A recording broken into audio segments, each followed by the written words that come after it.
She met an empty plate. Long ago, in the ancient kingdom of Odara, a land of rolling savannas and majestic rivers, people lived by the laws of the ancestors. Odara was blessed with fertile lands and bountiful harvests, and its people were known for their resilience and communal spirit. In the center of the kingdom stood the great city of Odujawa, named after its wise and beloved queen.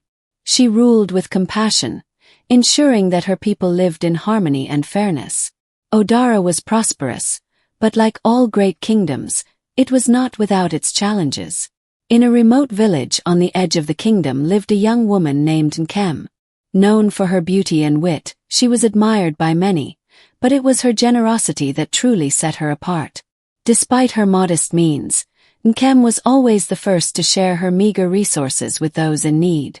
One season, the kingdom experienced an extraordinary harvest. To celebrate, Queen Odujawa declared a great feast to honor the ancestors and give thanks for their blessings. Every village in the kingdom was invited to the royal palace, each instructed to bring an offering that reflected their gratitude and spirit. The announcement sent waves of excitement through the land. In her village, Nkem immediately began preparing. She decided to offer a dish her late mother had taught her, a richly flavored yam stew, symbolizing nourishment and unity. The ingredients, though humble, were carefully chosen: yams from her small garden, a handful of herbs, and a few drops of precious palm oil she had saved for special occasions. In contrast, the wealthier families in the village prepared grand offerings: platters of roasted game, golden baskets of fruits, and pots brimming with spices. Some scoffed at Nkem's modest dish. "Surely the queen will not notice such a simple offering," one woman said. Nkem smiled. "The value of a gift lies not in its size but in the heart behind it." On the morning of the feast, villagers from across the kingdom journeyed to Odujawa, carrying their offerings. Nkem joined a group of travelers, her clay pot carefully balanced on her head. The journey was long and arduous, but the sight of the magnificent palace on the horizon filled them with awe. When they arrived, they were directed to the grand courtyard, where tables stretched endlessly, laden with offerings. The air was thick with the aroma of roasted meats, spiced stews, and baked breads. Nkem placed her pot among the other dishes, unnoticed in the sea of extravagant offerings.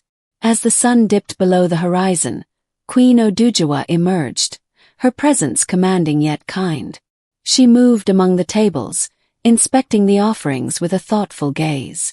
She spoke few words but often paused, her eyes lingering on the dishes.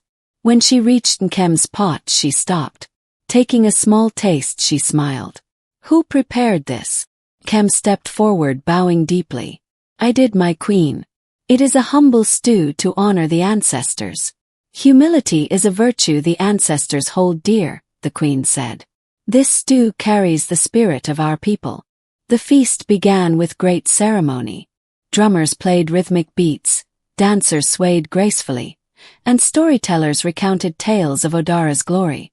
The queen invited everyone to partake in the feast, and laughter and joy filled the night.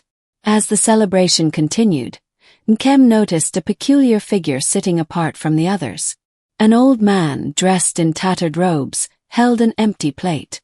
Despite the abundance around him, no one seemed to notice his plight. Compelled by her instinct to help, Nkem approached him. "Elder, why do you sit with an empty plate?" she asked. The man looked at her with weary eyes. "I have traveled far, but it seems there is no place for me at this table." Without hesitation, Nkem fetched her clay pot, now half empty from the feast, and ladled a generous portion onto his plate. "Every table should have room for one more," she said. The man smiled, his face lighting up with gratitude. "You are kind, child. May your kindness return to you many times over." As the feast wound down, the queen called for a special ceremony. She invited everyone to gather around the central fire, where she would choose one dish that embodied the spirit of Odara. To everyone's surprise, she held up Nkem's pot. "This stew, though simple, reflects the essence of our kingdom: humility, generosity, and unity. Its creator has reminded us that the value of a gift lies in its heart, not its grandeur." The crowd erupted in applause, but Nkem was overwhelmed with disbelief. "My queen, I am unworthy of such praise," she said. The queen smiled. "You are more worthy than you know." At that moment, the old man Nkem had helped stepped forward. His tattered robes shimmered, transforming into regal attire. Gasps of awe rippled through the crowd as they recognized him.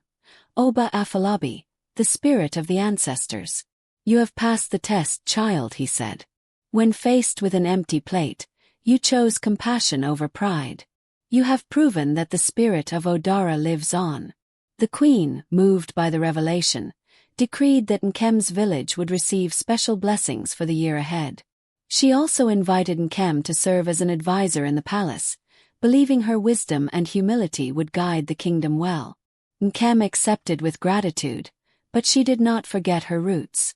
As she settled into her new role, she often returned to her village, sharing her prosperity and ensuring no one ever faced an empty plate. In the years that followed, Nkem's story became legend.